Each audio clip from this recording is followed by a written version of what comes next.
Hello there, and welcome to the Season 2 finale of Coaching in Higher Education, the go-to podcast for coaching professionals and those interested in coaching at colleges and universities.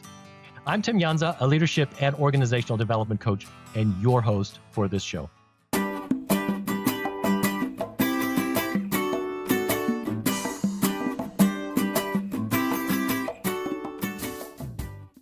To close this season and also wrap up our mini-series of in-depth conversations with coaches and their clients, I couldn't think of a better guest than my own client, Dr. Alecia Naugle, who serves as chair of the Department of Veterinary Preventive Medicine at The Ohio State University, and with whom I had the tremendous pleasure of working last year.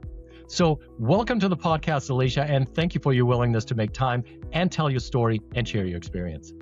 Thanks so much, Tim. I'm really excited about this. So looking forward to recalling our great coaching experience together. And that it certainly was. I mean, to be honest, Alecia, our engagement, I think for the rest of my life will always have a very special place in my heart because you were just such an awesome client to work with. So to get started, would you mind telling our audience a little bit about what brought you to coaching in your current capacity and how our partnership started from your end and who played a part in making it happen and so forth? Yeah, great. So recently, I accepted a job as a department chair in the College of Veterinary Medicine at The Ohio State University. And I think one of the interesting things about my background is I had spent the last 20 plus years working for the US federal government. So I was outside of academia. And so while I had a lot of leadership training, a lot of leadership experience, I was really new to the academic environment as a faculty and what that meant and what that looked like. During my leadership experience working for the federal government, I had benefited from working directly with executive coaches for years. And I really view coaching as a way to expand your leadership and to just continue to grow, especially when you reach a level that, the classes, they're good, but you kind of have got that information already and you want to really work on application and how you can just excel as a leader.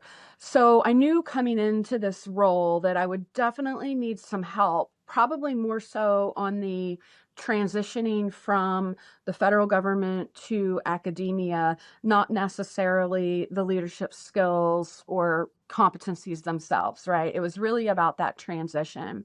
So when I was working on my negotiating my package to come in, my compensation package, one of the things that I was very clear about from the start was I wanted to make sure that I could work with a coach who had both leadership experience in coaching leaders as well as had a higher ed background, because that was the area that I really needed to figure out, like to piece together, right? So the dean in our college is very supportive of all of his faculty. And he also commented that he had really benefited from coaching at other points in his career. And one of the first things he did was set me up with the unit in our human resources organization here at Ohio State that provides coaching to leaders throughout the university. And, as it is in a large organization, we had a contract with different organizations, and I was able to work with my point of contact there to kind of narrow it down. And then Tim, you and I kind of found each other through serendipity, and that was really how it all started. Yeah, thank you for providing a little bit of a very background. There's so many things I wanted to hit on, but just for full disclosure, so our coaching relationship actually also came from a contract that an organization where I'm a lead coach had with OSU. So that's kind of how this whole thing came about. And then when you and I talked, with me actually in the capacity of a lead coach, just kind of set it up, we just started talking and you told me your background, and my eyebrows just came up. It's like, well, there was a little angel, a little devil on my shoulder, because on one hand, Right. the little angel said, well, you're the lead coach. You really need to find coaches and make this available to some people on the bench. On the other hand, my background and your needs, I think they fit so perfectly Right. that Right. I ended up, being your coach as well. Yeah. So I felt a little guilty about it, but then again, you were such a dream client because, and you mentioned that. So you already knew about coaching, you appreciated coaching as a developmental opportunity and not so much as a, intervention mechanism as Right. many people see it. You had a super supportive dean who Yes, was also absolutely. fantastic to work with. And then with your background, having been a coaching client, I think you also had a pretty good understanding of what your needs were. Is that For would you say sure. that's true? Absolutely, for sure. And we did have a lot of chemistry that first time that we met. I think probably later in this conversation, we'll get into maybe why we had some of that chemistry. I don't know. We're very similar, I think, in a lot of our preferences and attributes. And so I could just tell immediately that we would be a really good coachee pair. Um, and absolutely, I kind of came into that conversation knowing the couple of areas that I had already within like the first couple months had found like to be an obstacle, right? And I knew that those were going to be kind of recurring situations that I really needed to come up with good strategies to overcome. Please pardon the interruption. This is your friendly reminder that if you're enjoying today's episode, to please click like and to subscribe to the podcast. Your support is really important to us. Also, please check out the companion website, higheredcoaching.us or leadershipimagined.com/podcast. Thanks so much. And now back to the episode. Would you mind sharing a little bit about what some of those obstacles, what some of those Yeah. challenges were that you had identified? Yeah. So there were a couple. So, in my role in the federal government, when I left, I was in the senior executive service, right? So I was one of the top leaders in our organization. And I was really used to a hierarchical structure. And that doesn't mean that I wasn't a collaborative leader. That doesn't mean that I didn't try to get input from my staff. But I also really clearly knew where the buck stopped, and I knew what my decision-making authority was. And, I was one of the leaders. And so then when I came into academia, suddenly it's this very flat structure where faculty has a really historic and developed role in the governance of the university.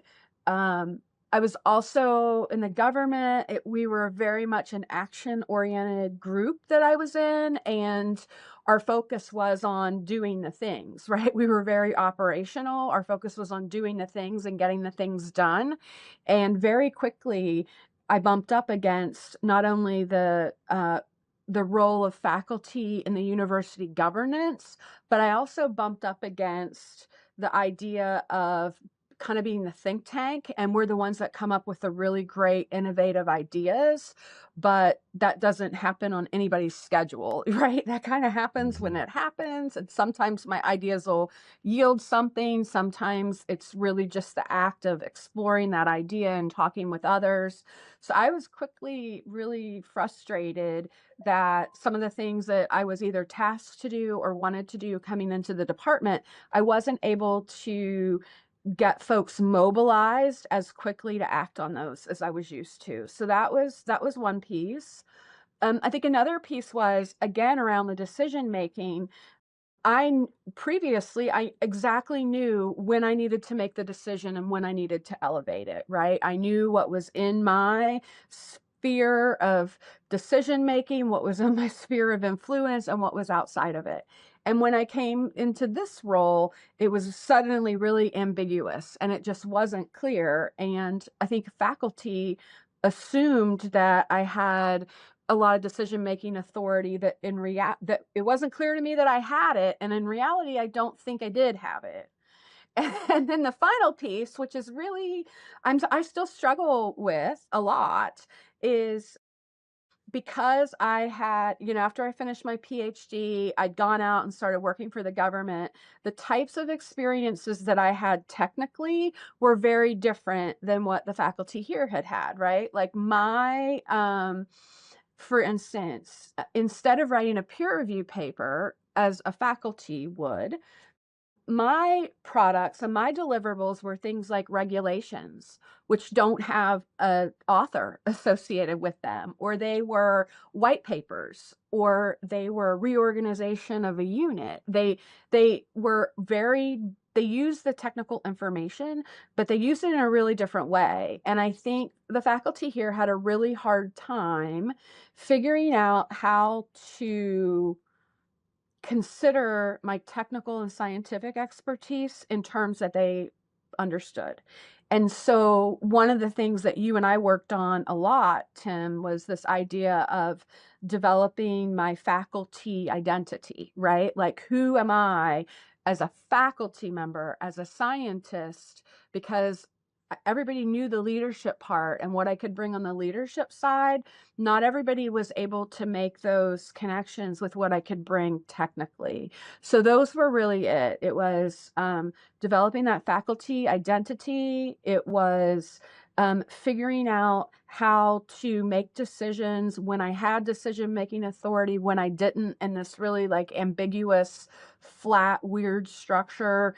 And then the last piece was figuring out how I could mobilize my faculty and hit the right balance between engaging them, having discussions, they're feeling heard, versus actually moving things ahead in a productive way. So, I came to you with those areas that I was struggling with, and we were able to really quickly come up with a coaching plan that would allow us to focus on those areas. That's when you mentioned the flat hierarchy, I had to smile a little bit inside because higher ed is so weird in that respect, right? So It's it's so weird. when you're a faculty leader, like a chair, yeah, the hierarchy looks on the org chart pretty flat, but it's not in reality. I mean, you have all these different camps and silos, whether you have clinical faculty, you have research faculty, you have tenured versus non-tenured.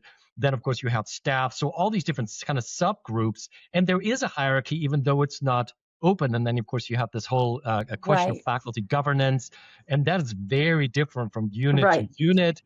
And then again, there's the misconception a lot of times of chairpersons. They people think that they're the pinnacle of power, and We are not. no, they're in reality they're really not.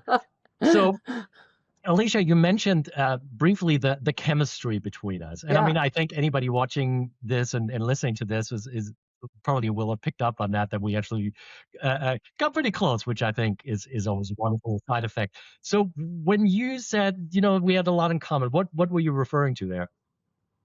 So, because I kind of knew the areas I was struggling with, and one of them was this, why can't we just get things done? I was lamenting to Tim about that, and he was like, oh, I agree. And so I think really quickly we identified that we had very similar disc types. Our disc types were very similar. And then as we started talking about, our life experiences and things we had done, we realized that some of the things that are really energizing for us are the same, right? We like to do the same kind of things. We were just talking about planning a trip, and we were both like, yes, we love that. We love being able to like dig into the details, and it's all in our control and we can just get it done. So I think that was definitely some of it. We have similar personality traits. I think we were both really open to partnering together, and like I never felt like, oh, Tim's the coach. He knows all the things, right? Like it was a I looked forward to our sessions. They were fun, they were engaging. I learned a lot. So yeah, I think that was some of the chemistry. Well, you mentioned the disc, and that's one thing I wanted to ask you about a little bit. This aspect of assessments. Maybe I can front load that a little bit. So when we first started, I asked you about what assessments you would like to do, if any, but you came to me already with I don't know how many pages of assessment results, and I remember I was in Europe at the time, and I was sitting on a train, and I had all your assessments there printed out, and I was kind of scribbling on it frantically to kind of get an idea of who you were, what made you tick, and that's Hmm. also when I discovered it's like, oh my gosh, we have so much in common. And of Right. course, the So disc, funny. Yeah. yeah, and the disc, since I'm a certified disc practitioner, I course, homed in on that, and we talked about that. So you're a strong D. I think I can reveal that. Oh, yes. I'm Oh, a yeah. DC with an action priority, so I'm probably a little closer to you than I am to a typical C. And another thing I wanted to say that I really appreciate you saying is that it really was a partnership. It felt like a Oh, yeah. partnership Absolutely. because sometimes I work with clients and they're really lost at the beginning, and it gradually morphs into a more at eye level conversation. But at the beginning, sometimes they're just like, "You just need to tell me what to do." And I said, "Well, I try not to do that, but it's a little more directed." But with you, you came in, and it was like, "All right, here we are, go for it," and that was just fantastic.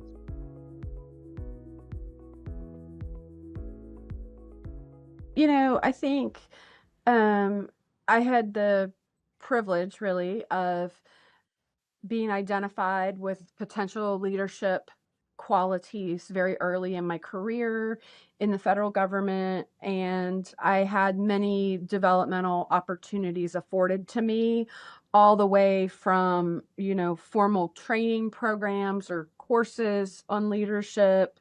um, as I mentioned, I had several coaches over my career there in government. We had a really robust 360-degree assessment program in our unit, and all supervisors were required to have a 360-degree assessment completed every 3 years. And there was a really extensive debrief at the end of that to figure out like where you needed to work. So I also feel, well, number one, I'm a data geek by nature, right? So I really like all the assessments because I think they're based on data, they're based on observations, statistics, right? Like they're technical in their nature. I also think they give you permission to be yourself, but recognize where that could be a great asset and where being yourself might create some challenges or roadblocks or derail you. And so, yeah, assessments, I've done a lot. The DISC, you and I talked about that quite a bit, Myers-Briggs. More recently, did some assessments with archetypes and how your archetype shows up in your work and who you are and in your leadership. I think they're just tools to be able to help you have a good self-awareness and also to get to know your team members and colleagues better, because then you can figure out if you need to adjust your maybe delivery or your approach to be more impactful. Yeah. I think with assessments, I always start with a why because sometimes clients, when we do the onboarding or the initial discovery, they say, "What about assessments?" And I said, "Why do you need an assessment?" Right? Of course, I mean, I have an opinion naturally, and you just Right. mentioned great reasons, but I think it's important to keep in mind why you want an assessment and also what assessment you need. So you mentioned, for example, Myers-Briggs, MBTI, there's Enneagram, there's the Strengths Finder, there's all of these are very kind of focus on the individual. And then you have others like DISC, for example, that are more about building relationships and Yes, enhancing relationships, exactly. right, within the team. Exactly. So depending on which position somebody is in. And sometimes, I have clients who say, "Well, I want to know who I am." And I said, "Well, that's not what an assessment is for.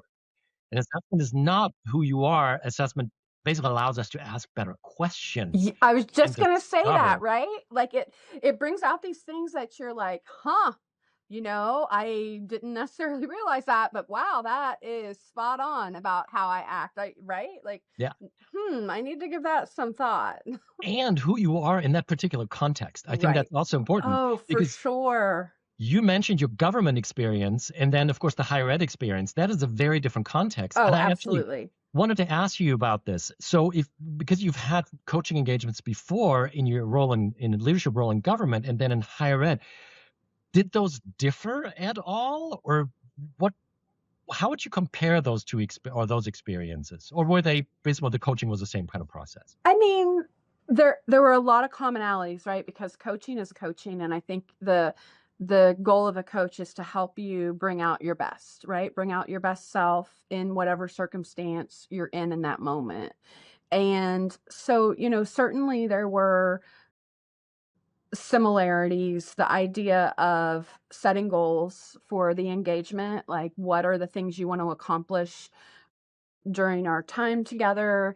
I think the idea of really needing to be open to hearing unbiased feedback about a situation from a third party who wasn't involved and can really help you assess an occurrence in a different way. I think one thing that was different for us though, Tim, was we really did focus on the learning for me coming into the higher ed organization, right? Like I think you and I probably spent more time on the actual, well, this is how higher ed works. I've seen it work this way. I've seen it work that way. The organization, the power dynamics that are in those, or like I think you and I probably spent more time on those kind of descriptors than in my previous coaching experiences, but that was intentional, right? Because we said that's something I need Yeah. help with. So they were different really only in the goals that we had set, that I had set, and the ability to achieve and accomplish those goals. That was what was different. So the content was different, but the approach really, to me, coaching is pretty similar. Like if you're working with a trained coach, I mean, you're trained to do that. So it's Yeah. pretty similar. Yeah.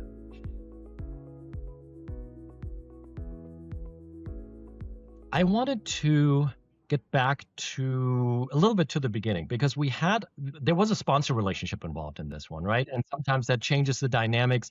I just had a meeting with another potential client, and I asked her, is there going to be a sponsor? And she's not experienced in coaching, and she's like, what do you mean by that? Yeah. I had to describe those dynamics a little bit. In your case, your sponsor was your dean.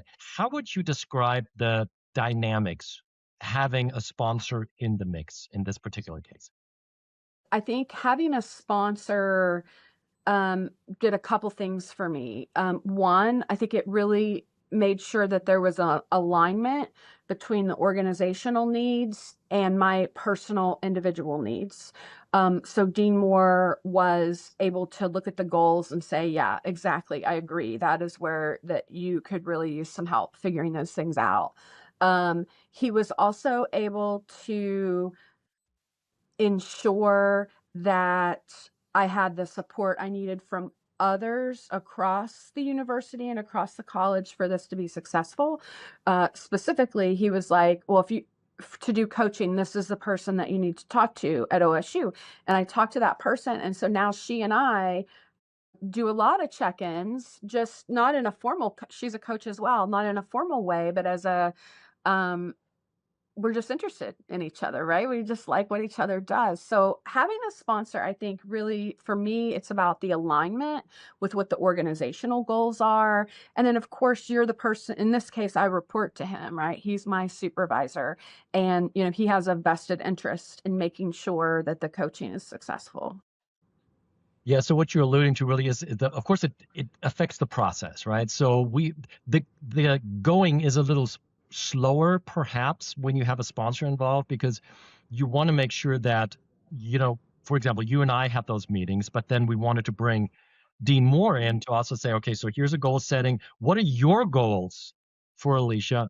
And then kind of marry those. Then we had a three-way strategy meeting and make sure that we all agree and sign off on those goals. But I loved your description about or of the alignment that this provided. So sometimes I think it's good to take things a little more slowly, but then you have a solid foundation from which to work rather than just getting started and then the sponsor might come in and said, I just spoke to your client and what I'm hearing doesn't really seem to make any sense. So I think in this case, we didn't have to worry about that because he was on board. But then what I also appreciated, I mean, I gave him the space. And I said, I want you to be as involved as you want to be, as you need to be. But I think he really gave you a lot of space It gave us a lot of space for our Yeah. collaboration.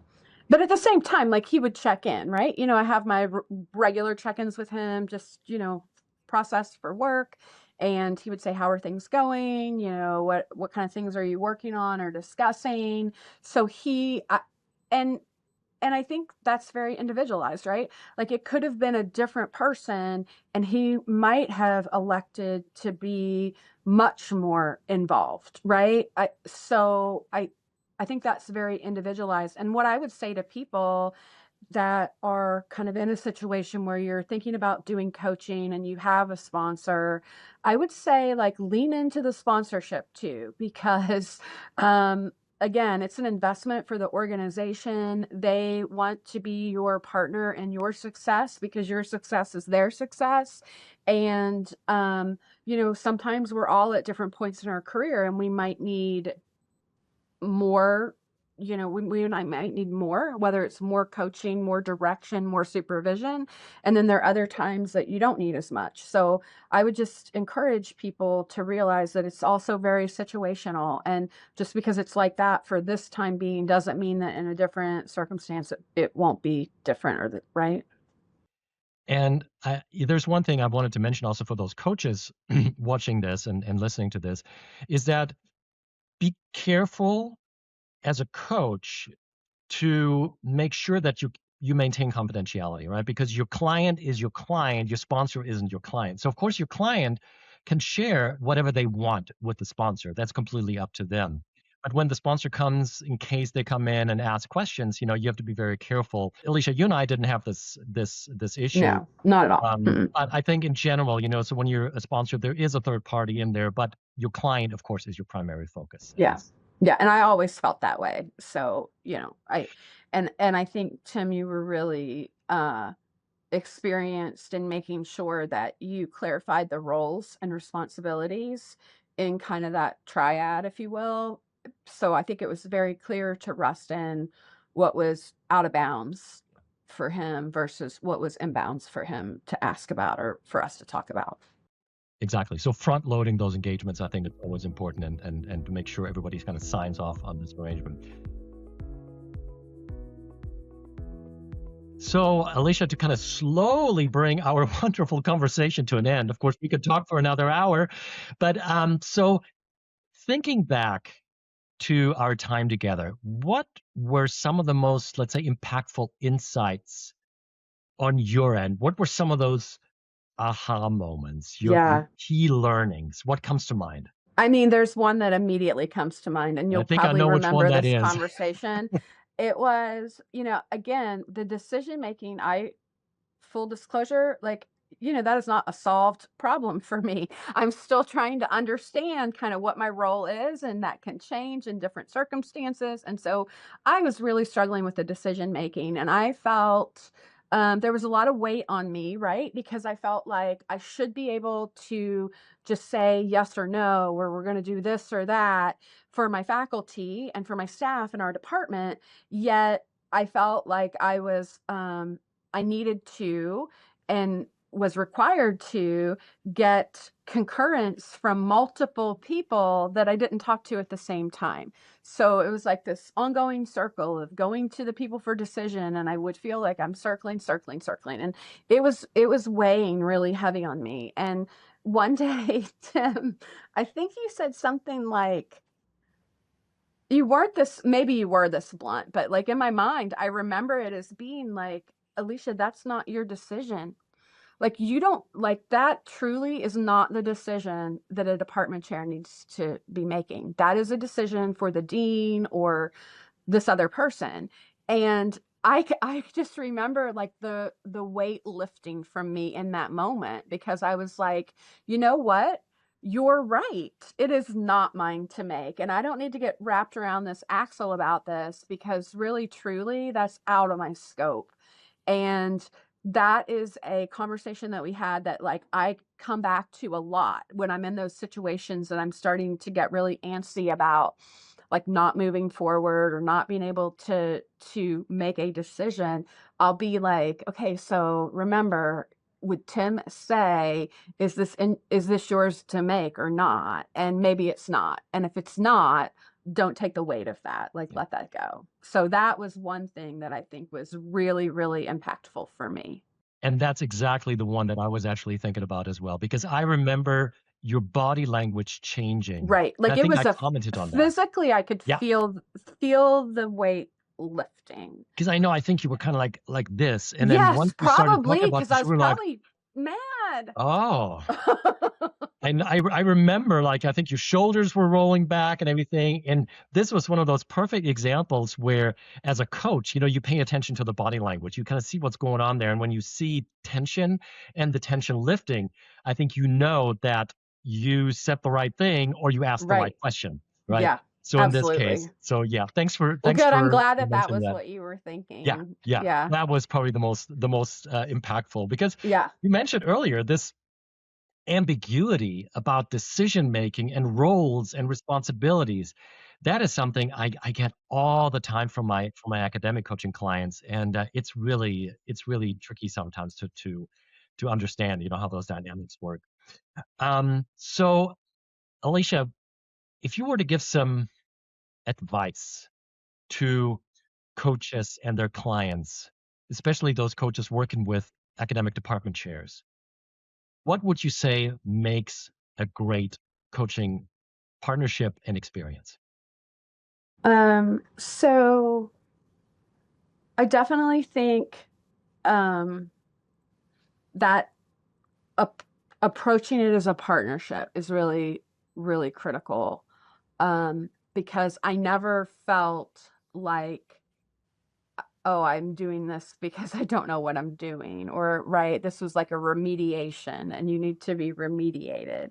Like, I think the view that it's a partnership, that you both will learn things from each other, that I think another piece of advice would be you kind of have to meet each other where you are, and that you're both bringing a lot of experience and a lot of passion.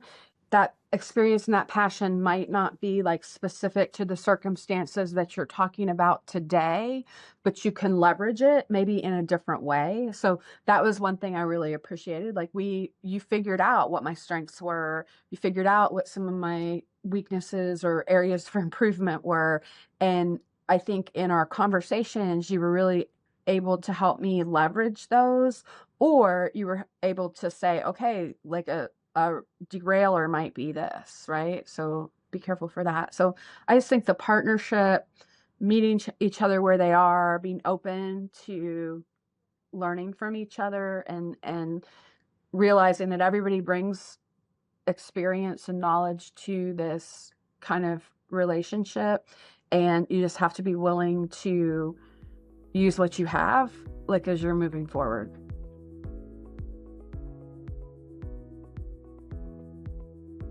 And this, I think, perfectly encapsulates also one word that keeps popping up again and again and again in conversations and coaching conversations with other coaches in higher ed, and that is the word competence. I think for a coach to acknowledge your client's competence and reassuring the competence, because a lot of, coming back to DISC, for example, D's or anybody with a D style component, which We've higher ed had this leaders, conversation. We've had this conversation. I mean, one of our greatest fears is feeling Right. not competent in what we're doing, and especially those who come from the faculty. I mean, it wasn't your case, but those who come from the faculty and may not really have much of a leadership training, and all of a sudden they feel on really shaky ground because yes, they're subject matter experts and they know who they are as as a faculty member, as a researcher, but now they have to lead people. So that undermines For their me, it was like competence. the opposite, Yeah, right? exactly. And so still, drawing on the competence, reaffirming the competence.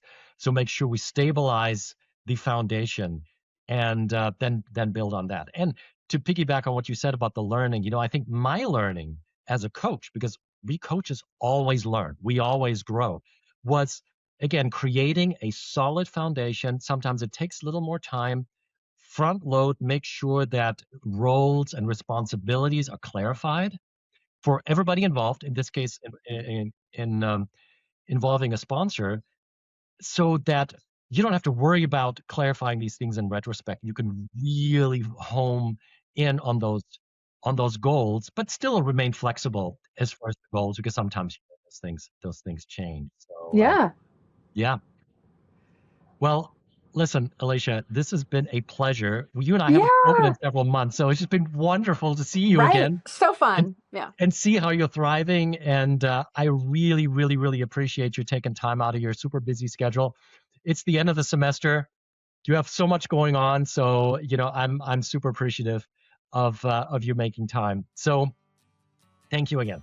Thank you. It's been my pleasure. So happy to see you again and be able to share some of my journey with everybody. So my pleasure. Well, it's hard to believe, but today's conversation actually wraps up season 2 of the Coaching in Higher Education podcast after 11 episodes. So a lot has happened over the last 5 months, and I hope that the topics we were able to address and discuss this time around were as insightful, as inspiring, and as enlightening as those from season 1. And if you haven't had a chance to listen to or watch those episodes from season 1, I encourage you to do so. I really need to thank you for all your feedback, for your input, for your encouragement, and for watching and for listening and for spending a little bit of time with us, not just today, but over the past several months as well. As always, if you're interested in more information on this episode, on our other guests, other conversations, and other topics, please visit the companion site, which is higheredcoaching.us or leadershipimagined.com/podcast. See you again soon, and until then, keep making a difference, one client and one conversation at a time. Take care.